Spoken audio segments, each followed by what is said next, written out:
तर रयत सारथी न्यूज नेटवर्कमध्ये आपल्या सर्वांचं स्वागत आहे। पाहूया आपल्या भागातल्या आपल्या बातम्या।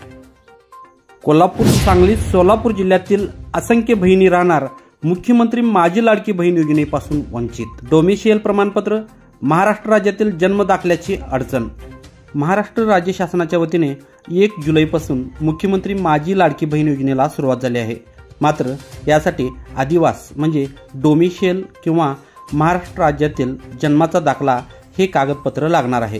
परिणामी सांगली, कोल्हापूर, सोलापूर या 3 जिल्ह्यात असंख्य महिला या कर्नाटकातून सून म्हणून आलेल्या आहेत।